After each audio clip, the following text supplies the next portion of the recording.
Good morning, everyone. I just made myself a nice fresh cup of hot coffee.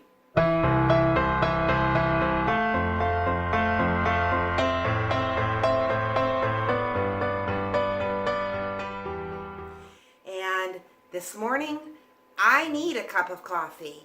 Not so much for the energy, but for my hands. It's freezing. It really is. It is still raining, and I'm not talking about the type of rain where it rains and it goes away and maybe it rains again for a little while. I'm talking about the entire day, through the night, in the entire day, and through the night, drizzle and a heavy mist going in between those two. It's not stopping at all. Everything outside is just so completely saturated that you can't hardly even walk through the lawn without getting totally wet. It's like walking through puddles. But anyways, yeah, that's how my morning is. It is so chilly. I have 2 of my portable heaters going because it was 59 degrees in my house when I woke up. So yeah, it's warming up nicely except for my hands. Yeah, but this coffee cup should help with that. Now I hope that you'll want to stick around for a little bit of my day, and I'll talk to everyone in just a little while. Hello again, everyone. My husband just got home from work, and it is 11:35 in the morning. Yeah, 25 minutes. It will be noon. He's had a very long day. That means that he was out for 14 and a half hours. Yeah. But anyways, I don't know what I was thinking, but I didn't plan dinner. So once I realized what time it was and he wasn't, he was going to need his dinner right away, I thought, what am I going to do? And then I remembered that a few months ago, and I just got the sauce all over my hand, I had found this roasted garlic Alfredo sauce, and it was 3 for so much money. And normally I don't buy this kind of stuff, but I did because the sale was just really good. And I thought, oh well, I'd have it on hand for days like today where I didn't plan like I should have. So what I did is I had some cooked chicken breast, and I cut it up in pieces, and I put it in a fry pan along with this. And I am going to add a little bit of Parmesan cheese once it's warmed through. But I had also found this black bean penne. And this happens to be gluten-free. Not because, because of what it's made out of. It's made out of black beans. It's not made out of flour. And I thought that was rather interesting. So I thought, I'm going to try this. I'm going to try this over it. I have no idea what this is going to taste like, but I wanted to try this. So yeah, I'll let you know how this turned out, if it was worth, sometimes some of these things just don't taste good. Let's put it that way. But anyways, that's what we're going to have for dinner. And what I also did is I had some fresh green beans. And so what I decided to do with my green beans is I put them on a cookie sheet, a large cookie sheet, and I drizzled them with a little bit of olive oil and avocado oil, and then I added some salt and some pepper and some rosemary and some basil and a little bit of thyme, mixed it all up, and I'm just going to roast them. They're in the oven at 425. If you ever want to give this a shot, it works really nice for about 15 to 20 minutes, depending on how crisp you want them to be, if you want them to be more cooked through. But they'll even get like a little bit of brown on them, just like you would if you were outside grilling, which I can't do because of the rain.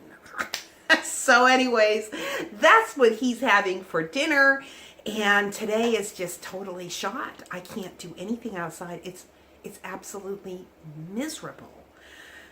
So, and it's only like 42 degrees. I have been watching the temps because I'm thinking I might have to bring these plants in. So anyways, that's how my day's going. I think this is just going to be a bust for me, and I'll probably just end up doing the boring stuff like vacuuming and dusting and mopping the kitchen floor. Blah. But anyways, I'll talk to you in just a little while. Now, I just wanted to let you know how this turned out. It cooked exactly like regular pasta. You're supposed to rinse it and everything. And what I did not realize is that there's only one ingredient in here. Yeah, organic black bean flour. That's it.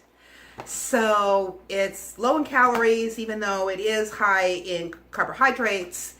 Hey, at least it's healthier than flour pasta.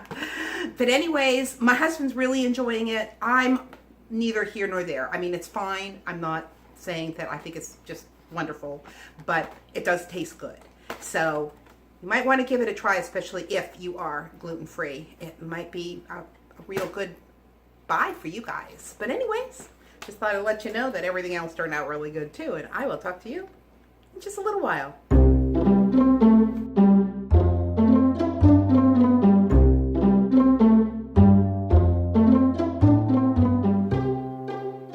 Our verses for today, as we continue the series in the beginning, is Genesis 1, verses 6, 7, and 8. And God said, "Let there be a firmament in the midst of the waters, and let it separate the waters from the waters. And God made the firmament, and separated the waters which were under the firmament from the waters which were above the firmament. And it was so. And God called the firmament heaven. And there was evening, and there was morning, a second day." Remember, on day 1, God separated light from darkness. And now on day 2, God is separating the heaven from the earth. The English word heaven in these verses is not referring to God's abode or even the universe, but it literally means air or breath. It's what we refer to as the atmosphere, the place of the air, the place where birds fly, just as it says in Genesis 1, verse 20. Now, our scripture speaks about the forming of a firmament or an expanse, as some translations say. The idea of this word is to make thin or to stretch out, which is a beautifully descriptive word for the atmosphere. Time and time again throughout the rest of the Old Testament, you'll find the prophets referring to this phenomenon, like in Isaiah 51:13, when it says God stretched forth the heavens. Therefore, the literal meaning is actually the atmospheric layer, which most Bible translators translated as the firmament of heaven or the expanse of heaven.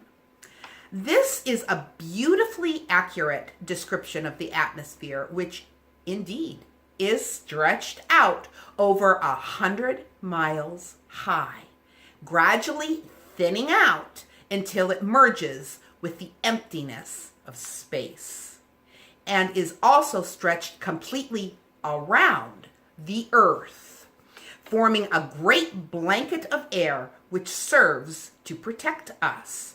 It's where the clouds are. It's where the birds fly. It also preserves the warmth of the earth, and in many ways makes life possible on this earth. It is all accomplished by the stretching out of this amazing blanket of air called the atmosphere. Now, just to recap, God said, "Let there be a firmament," or an expanse, "in the midst of the waters, and let it separate from the waters." And this is interesting. Remember, on day 1, the earth was covered all with water. Now on day 2, God has separated that water into 2 places. That's what it's saying here. He has put an expanse in between, and some water was above and some remained on the earth.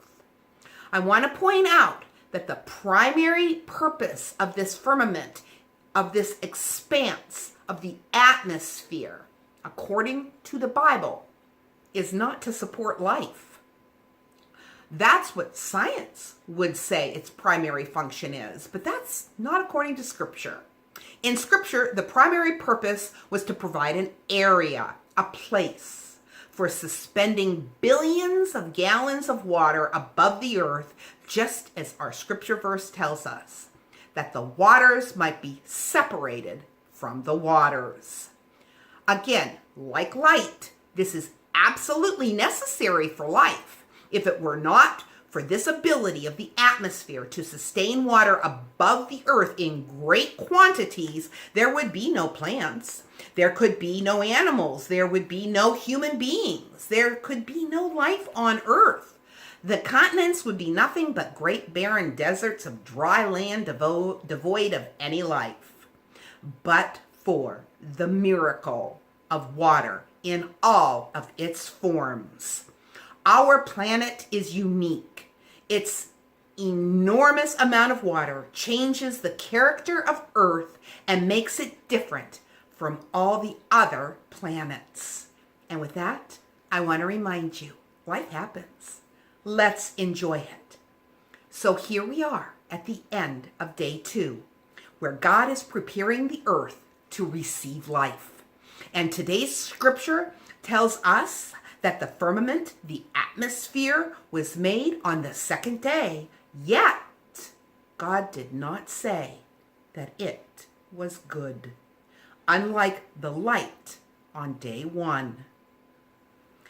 My thoughts on this is perhaps it's because God has not yet finished working with the waters of this expanse that has been separated, as we'll see in verses 20 to 23 on the 5th day.